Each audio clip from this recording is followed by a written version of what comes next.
बराबर कसरों या equivalent fractions में खुशामदीद। जैसा कि नाम से ज़ाहिर है कि इसमें मुख्तलिफ़ कसरें मुख्तलिफ़ आदाद रखती हैं, लेकिन उनकी कीमत बराबर है। तो फ़र्ज़ करें कि मैं एक कसर लेता हूँ आधा यानी 1/2, और यूँ समझें कि ये मैंने एक रोटी बनाई है और इसके मैं 2 हिस्से कर देता हूँ। ठीक, तो 2 हिस्से किए और इसमें से एक हिस्सा जो है वो मैं खा लेता हूँ। ठीक, तो मैंने आधी रोटी खाई। तो इसे हम एक और तरीके से मैं लिख सकता हूँ, यूँ कहें कि ये एक रोटी है और मैंने इसके 4 हिस्से किए। ठीक, तो यहाँ पर मैं नस्ब नुमा में डिनोमिनेटर में 4 लिखता हूँ, क्योंकि मैंने 4 कुल हिस्से बनाए इसके, और इसमें से एक हिस्सा मैंने ये खाया और दूसरा हिस्सा मैंने ये खा लिया, कुल 2 हिस्से खाए। तो यहाँ पर भी मैंने आधी रोटी ही खाई।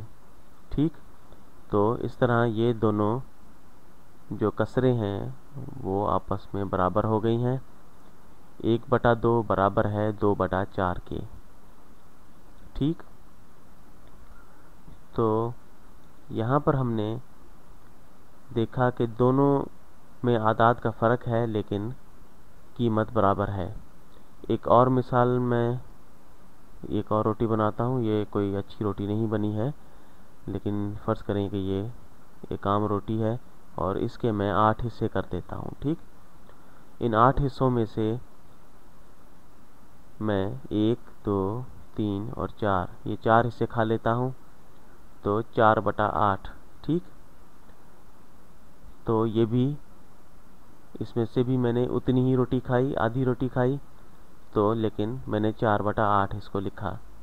तो यहाँ पर अगर आप देखें, गौर करें कि इन 3 कसरों में एक पैटर्न है कि 2 को अगर हम देखें 4 करने के लिए मैंने 2 से ज़रब दिया, यानी नस्ब नुमा डिनोमिनेटर को अगर मैं 2 से ज़रब दूँ तो 4 हो जाएगा।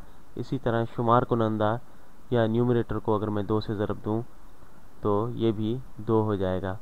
इसी तरह मैंने 2 से ज़रब दी नस्ब नुमा और शुमार कुनंदा को, तो ये कसर में इजाफ़ा होता गया। तो यहाँ पर देखें कि अगर ये कहा जाए कि अगर मैं जितने ज़्यादा हिस्से करूँगा रोटी के, उतने ही ज़्यादा हिस्से खाने होंगे मुझे आधी रोटी। मतलब अगर दुगने हिस्से करूँगा तो दुगने ही हिस्से खाने पड़ेंगे, टुकड़े खाने पड़ेंगे मुझे आधी रोटी, ताकि आधी रोटी हो जाए। उम्मीद है आपको समझ में आया होगा।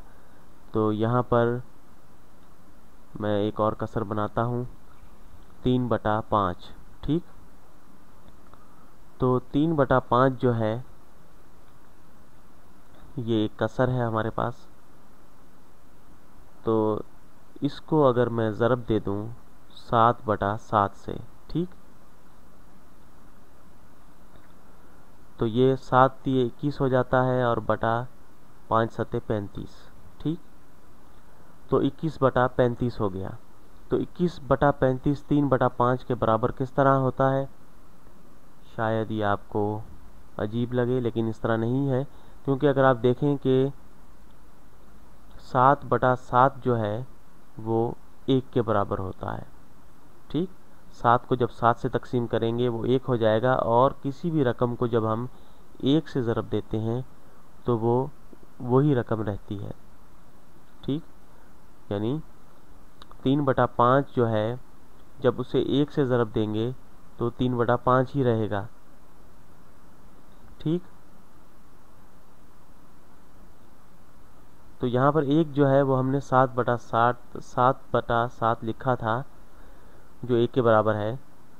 तो 21/35 जो है वो 3/5 के बराबर ही है, यानी इसकी कीमत जो है 21/35 की वो 3/5 के बराबर है। तो ये एक और तरीका था कसर को लिखने का। तो यहाँ पर हम एक और कसर लेते हैं, 5/12। ठीक। तो यहाँ पर अगर मैं कहूँ कि मैं 12 को 36 कर देता हूँ, ठीक, तो 5 जो है वो 5 को कितने से ज़रब दूँ तो शुमार कुनंदा क्या होगा। यहाँ पर 12 को 3 से ज़रब दी थी मैंने, 36 हुआ था, तो 5 को 3 से ज़रब देंगे तो ये 15 हो जाएगा, ठीक। तो इस तरह हमने न्यूमरेटर 15 हो गया और डिनोमिनेटर 36। तो 5/12 बराबर है 15/36 के। ये दोनों कसरें आपस में बराबर हैं। उम्मीद है आपको समझ में आया होगा। इजाज़त चाहूँगा।